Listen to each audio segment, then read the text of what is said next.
میت کے جنازے میں دیر کرنا یہ درست نہیں ہے. اگر کوئی صرف اس وجہ سے دیر کرتا ہے کہ فلاں رشتہ دار آ جائیں، فلاں سٹی سے، فلاں ملک سے آ جائیں، وہ چہرہ دیکھ لیں یا جنازے میں زیادہ لوگ شامل ہو جائیں، تو اس طرح تاخیر کرنا یہ درست نہیں ہے. اس کی تفصیل توجہ سے سن لیجئے گا.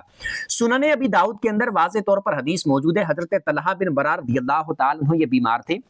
نبی پاک علیہ السلام ان کی بیمار پرسی کے لیے تشریف لے گئے. نبی پاک علیہ السلام نے جب ان کو دیکھا تو ارشاد فرمایا کہ میں دیکھ رہا ہوں کہ ان کی موت کا وقت قریب ہے، تو جب ان کی موت واقع ہو جائے تو مجھے خبر کرنا، یعنی مجھے بتا دینا، اور ان کی تجہیز و تکفین میں جلدی کرنا، کیونکہ کسی مسلمان کے لیے مناسب نہیں ہے کہ وہ اپنے گھر والوں کے درمیان زیادہ دیر تک رہے. یہ واضح حدیث موجود ہے سنن ابی داؤد کے اندر. اسی طرح صحیح مسلم کے اندر روایت موجود ہے. راوی ہیں حضرت ابو ہریرہ رضی اللہ تعالی عنہ. فرماتے ہیں کہ نبی پاک علیہ السلام نے ارشاد فرمایا کہ جنازے کو دفن کرنے میں جلدی کرو، کیونکہ اگر وہ نیک مسلمان ہے جو انتقال کرنے والا، اگر وہ نیک ہے تو اس کے لیے یہ اچھا ہے جس چیز کی طرف تم اسے لے کر جا رہے ہو. یعنی اس کا مطلب یہ ہے کہ اس نے جو دنیا میں زندگی گزاری، اپنے امتحانات اس نے پاس کر لیے، اس نے اللہ کو راضی کرنے والے کام کیے، تو اب اس کا وقت موت کے بعد والا جو معاملہ ہے اس کے لیے اس کے عملوں کا ثواب اس کو ملے گا، ثواب دیا جائے گا، اس کو جزا ملے گی اللہ کی طرف سے. تو وہ چیز اچھی ہے اس کے لیے جس کی طرف تم اسے لے کر جا رہے ہو. تو جلدی اسے جنازے والے معاملات اور تجہیز و تکفین والے معاملات کر کے اس کو دفن کر دو، اگلی راہ کی طرف اسے روانہ کر دو. تو یہ اس کے لیے اچھا ہے کہ وہ نیک ہے. اور اگر وہ برا ہے، اللہ پاک کی نافرمانیاں کرنے والا ہے، تو ایک بری چیز ہے جسے تم اپنی گردن سے اتار رہے ہو. یہ صحیح مسلم کی روایت موجود ہے. اور لوگ یہ سمجھ رہے ہوتے ہیں، میں آگے بھی وضاحت کرتا ہوں اس کی، لوگ یہ سمجھ رہے ہوتے ہیں کہ ہم اس کو اگر تھوڑے گھنٹے اور یا ایک دو دن اور رکھ رہے ہیں تو شاید ہم کوئی اچھا کام کر رہے ہیں. اچھا کام نہیں کر رہے، شریعت کی مخالفت کر رہے ہیں. شریعت نے آپ کو حکم دیا تھا جب وہ زندہ تھا، حیات تھا، آپ کو حکم دیا تھا اس کی خدمت کرنے کا، اس کی پوچھ گچھ کرنے کا، اس کے معاملات کا خیال کرنے کا، سارے معاملات میں اس کا خیال کرنے کا شریعت کا حکم تھا.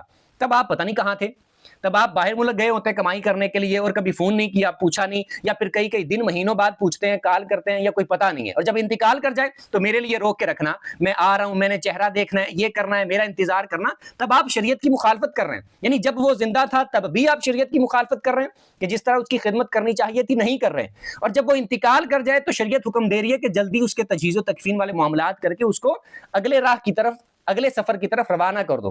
تو تب بھی آپ مخالفت کر رہے ہیں کہ نہیں دیر کرو، روک کے رکھو، یہ کرو وہ کرو بلا وجہ.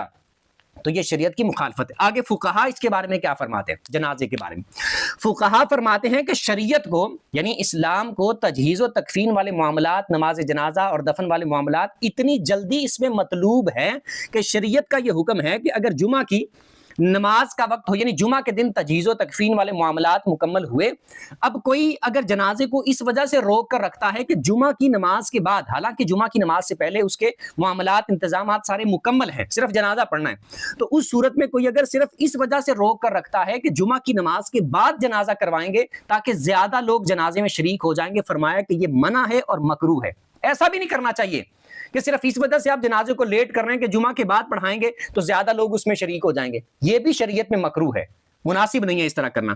اسی طرح مکروہ اوقات کا آپ سب لوگوں کو پتا ہوگا کہ جب سورج نکلنے والے 20 منٹ ہوتے ہیں وہ وقت مکروہ، جب سورج ڈوب رہا ہوتا ہے 20 منٹ وہ والے، اور جب سورج بالکل سر پہ ہوتا ہے زوال کا وقت جس کو بولتے ہیں. یہ 3 وقت وہ ہیں جس میں کوئی بھی نماز پڑھنا جائز نہیں ہے، کوئی بھی نماز نہیں پڑھ سکتے.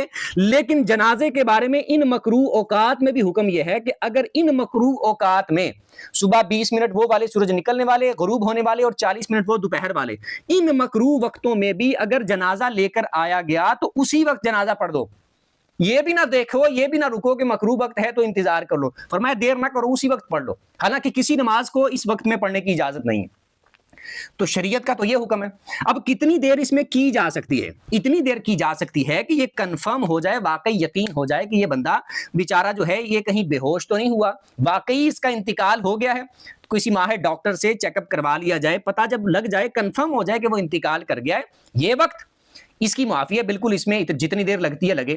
ایک چیز. دوسری چیز یہ ہے کہ اس کے باقی جو تجہیز والے معاملات ہوں گے، اس کا کفن تیار کرنا، پہنانا، اس کو غسل دینا، نہلانا اور کفن پہنانے والے معاملات یہ والے، اور جنازگاہ تک لے کے جانے والے، اتنے وقت میں جو معاملات ہو سکتے ہیں اتنی تاخیر کی اجازت ہے. اس سے زیادہ باقی چیزوں کی تاخیر کی اجازت نہیں ہے کہ وہ فلاں ملک سے آ جائے، فلاں سٹی سے آ جائے، یہ ہو جائے، زیادہ لوگ جمع ہو جائیں. تو ان سب کی اجازت شریعت میں نہیں ہے. ایسا اگر کوئی کرتا ہے تو وہ مکروہ کام کر رہا ہے، غیر مناسب کام کر رہا ہے، اور شریعت نے ان کاموں سے روکا ہے.